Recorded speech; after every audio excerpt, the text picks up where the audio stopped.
All right, welcome to this explainer. Today, we're bringing you what is essentially a high-stakes survival guide. We're going to cover exactly what happens if you get caught drinking and driving in India. We are breaking down the hard data, the really strict legal realities, and the step-by-step processes you absolutely need to know straight from the latest legal sources and government amendments.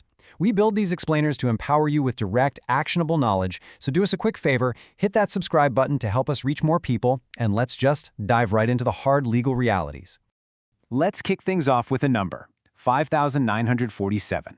That is the massive number of driving licenses suspended by the Transport Department in Karnataka in just an 8-month window between April and November of 2025.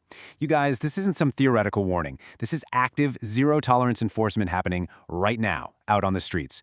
Authorities are cracking down harder than ever before to protect motorists and pedestrians alike, and they are not messing around. To kind of put a human face on the sheer panic behind these numbers, let's look at a terrifying real-world anecdote we sourced from the free legal advice platform Laredo. So, a 24-year-old user posted in absolute desperation.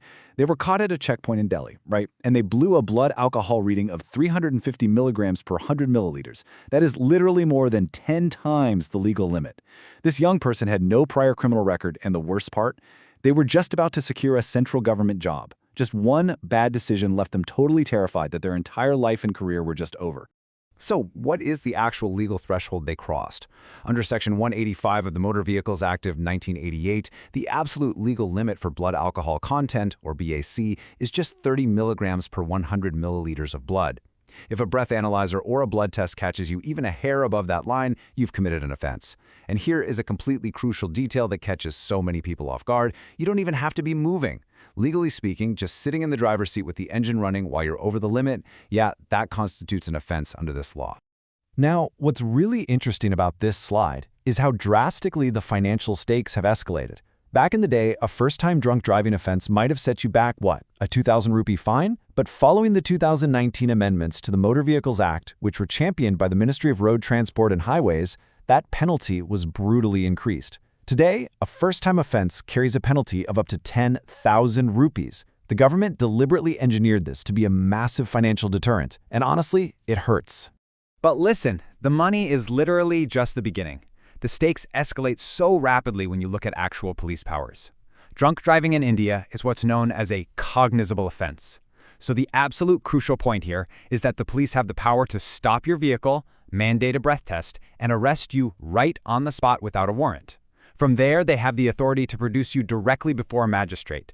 You aren't just getting a traffic ticket and driving home to sleep it off. You are actively entering the criminal justice system. And what exactly happens to your vehicle while you're being arrested? Well, under Sections 202 and 207 of the Motor Vehicles Act, the police can legally impound your car right there on the side of the road. They will seize the vehicle if the driver is intoxicated, if it's being driven dangerously, if the driver is just totally incapable of safe driving, or, and this is very important, if there is no sober person in the car available to take charge of the wheel. If you're alone and you're over the limit, your car is going straight to the police station or an impound yard, no questions asked. Which brings us to a highly stressful situation. Picture this: you've been arrested, you've been handed a citation, and your car is just gone. How in the world do you actually get it back? I mean, it's not as simple as just walking up to the police station desk and paying a fee. You actually have to navigate the judicial system. So, let's look at how this builds into the Super Dari release process. This is the exact legal mechanism you have to use to retrieve a seized vehicle. First, after the police seize the car and prepare the challan, which is your official citation report, you are produced before a magistrate. To get the car back, you, or ideally your lawyer, must file a specific application before that magistrate under Section 451 of the Code of Criminal Procedure, or CPC. The court will then review your application, they might impose some conditions or direct you to pay your fine, and finally, they'll order the release of the vehicle on what is called a Super Dari bond. If you or someone you know ever finds themselves in this nightmare situation, here is a crucial checklist you will definitely want to save. To execute the Super Dari release, you cannot just show up empty-handed to the court. You have got to provide the magistrate with the vehicle's registration certificate, valid insurance, your driving license, assuming it hasn't already been confiscated, a valid ID proof, and the executed Super Dari bond itself. Without every single one of these, your car is staying right there in the impound yard. Okay, let's bounce back to our panicked 24-year-old from Laredo for a second. Their post ended with this desperate, super urgent plea: I don't want to go to jail in any condition. I can pay any drunken drive fine, but no jail term even for 1 day. Now, the law states that a first-time offense carries a potential penalty of up to 6 months in prison. So this brings up probably the most anxiety-inducing question of all. Will a first-time offender actually serve that 6-month jail sentence? The legal reality here is that jail time for a first offense is discretionary. It is not mandatory. Magistrates have the ultimate power to decide. Legal experts strongly advise hiring a lawyer immediately to present mitigating factors to the judge. Strategies to avoid jail include proving this is a strict first-time offense with absolutely no prior criminal record, providing a written expression of deep remorse, like an apology affidavit, showing proof of career prospects, much like our user's government job, and offering the prompt payment of the maximum 10,000 rupee fine. If presented well, most courts are going to impose the heavy fine and spare the jail time for a first offender. And this brilliantly illustrates the harsh reality waiting for you, even if you do escape a jail cell. Let's look back at Bangalore's recent enforcement numbers. Out of those 5,947 suspended licenses we mentioned earlier, a staggering 4,735 of them were exclusively for drunk driving. On top of that, there are over 1,500 additional cases currently pending final action with the regional transport offices. This data completely proves that the traffic police are systematically submitting violation reports directly to the RTOs to strip offenders of their driving privileges. And that right there is the ultimate catch. Even if you completely avoid jail time, and even if you happily hand over the 10,000 rupee fine, Section 19 of the Motor Vehicles Act empowers the licensing authority to act.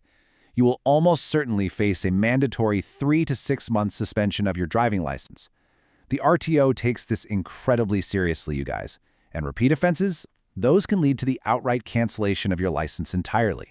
Now, you might be thinking you can just fight it in court and win. But honestly, the legal defenses available to you are incredibly narrow. You can challenge the charge based on a faulty breath analyzer, a lack of proper machine calibration, illegal detention procedures, or maybe a procedural violation that proves your BAC was actually below the limit. But let me be very, very clear. Standing before a judge and simply saying, hey, I drank less than they said, or I felt totally sober, is absolutely not a valid legal defense. If that machine reads over 30 milligrams, the law considers you intoxicated. Period. Which leaves us with a massive, massive question regarding public safety and personal accountability. We've seen the hard data. We've seen the massive fines and the license suspensions. But is it actually enough? Is a 10,000 rupee fine a strong enough deterrent to stop drunk driving? Or do you believe that mandatory jail time should be enforced for all first-time offenders with zero exceptions?